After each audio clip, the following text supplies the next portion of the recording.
नमस्कार मंडळी, गावाकडची चव ह्या युट्यूब चॅनल वरती तुमचं स्वागत आहे। आज एका नाही आपण ना लहान मुलं असं खेळायला गेली की खेळून उन्हाळ्याची सुट्टी लागलेलीच आहे, मुलं खेळायला जातात, खेळून आली की म्हणणार की आम्हाला भूक लागली।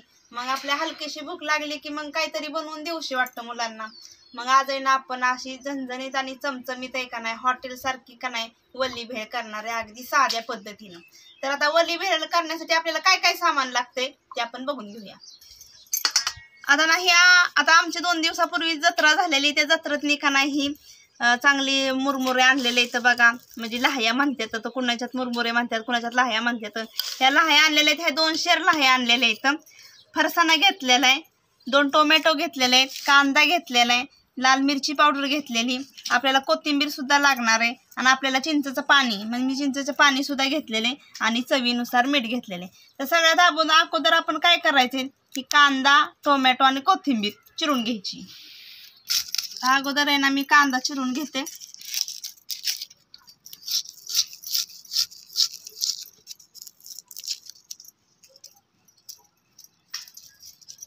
कांदा आपल्याला ना असा बारीक चिरायचा आहे, आपण कसं कालवणाला चिरतो तसं आपल्याला चिरायचा नाही, आपल्याला कांदा एकदम बारीक चिरून घ्यायचा आहे।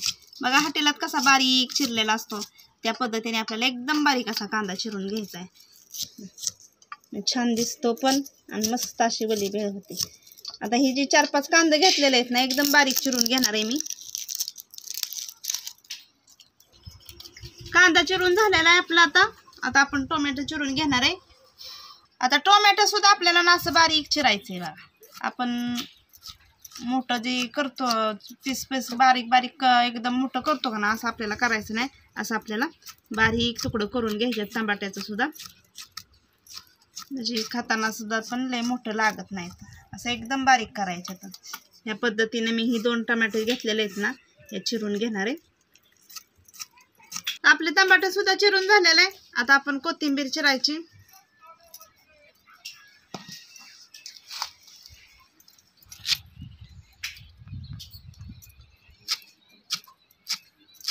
कोथिंबीर सुद्धा आपल्याला बारीकच चिरायची। आपली कोथिंबीर सुद्धा चिरून झालेली, कांदा टोमॅटो आणि कोथिंबीर दोन्ही तिन्ही वस्तू चिरून झालेल्या आहेत। आता आपण वल्ली भेळ बनवायला घेणार आहे। त्याच्यावर मी कांदा टाकते,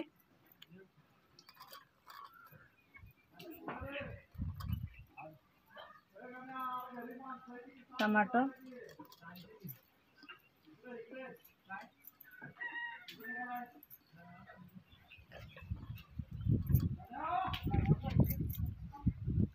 आता ही ना आपण पोहे खातो ना त्याचे ना 2 चमचे मी मिरची पावडर घेतलेली, मिरची पावडर टाकते आणि थोडंसं आपल्याला थोडंसं अगदी चवीपुरतं मीठ टाकायचं। त्याच्यावरून आपल्याला हा फरसाणा आणलेला आहे तो फरसाणा टाकायचा।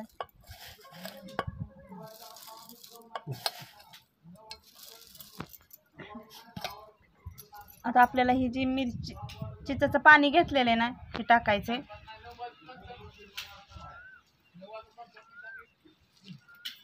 लागलं तर परत वरणी टाकायचं, एकदम सगळं टाकायचं नाही, आणि आपल्याला हे सगळं ना हलवून घ्यायचं।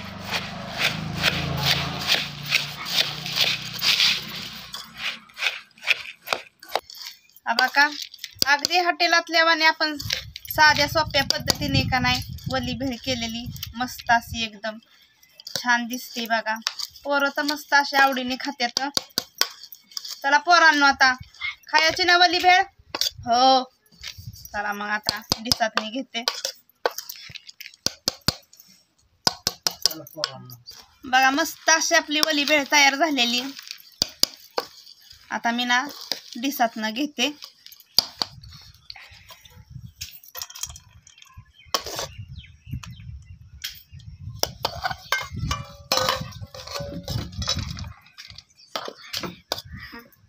छान अशी बघा आपली तयार झाली वल्ली भेळ।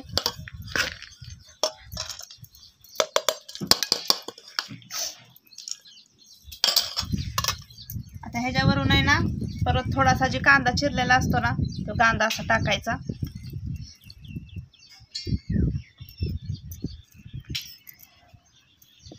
आणि कोथिंबीर टाकायची.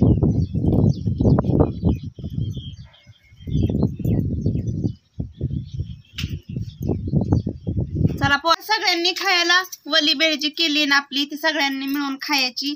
कुटुंबातली सगळी माणसं आम्ही ना वली भेळ खाणार आहे. चला चला सगळ्यांनी वली भेळ घेतलेली खायला. आता वली भेळ कशी काय झाली ना बघूया आपण. कर आयसे चालू कर.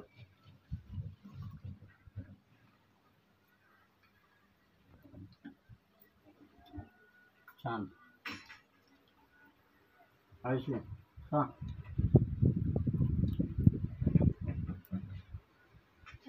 भारी लागते ना ते. हो चांगलं लागते. निकिता चिंचेचं पाणी आण ग. पाणी पाहिजे का बाई चिंचेचं? टाक टाक.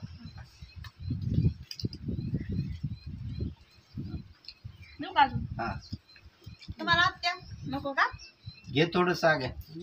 थोडस घ्यायचं बायाचं जरा की. भारी लागतं अहो चिंचेचं पाणी घेतल्या आणि ते हलवायचं.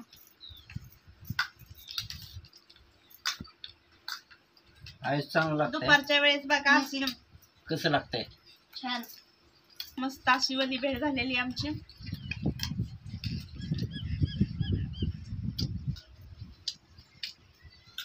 लहानपणी पण आम्ही असं खायचो. गाड्यावर मिळायचं. खरंच चांगली झाली मंडळी. या खायला ओली भेळ. चला मंडळी आमची रेसिपी आजची वली भेळीची जर आवडली असेल तर आमच्या रेसिपीला लाईक करा, शेअर करा, सबस्क्राईब करा आणि वली भेळी कशी काय झाली का नाही कमेंट मध्ये कळवायला नक्कीच विसरू नका. तर चला भेटूया पुढल्या रेसिपी मध्ये एक नवीन पदार्थ घेऊन. तोपर्यंत धन्यवाद.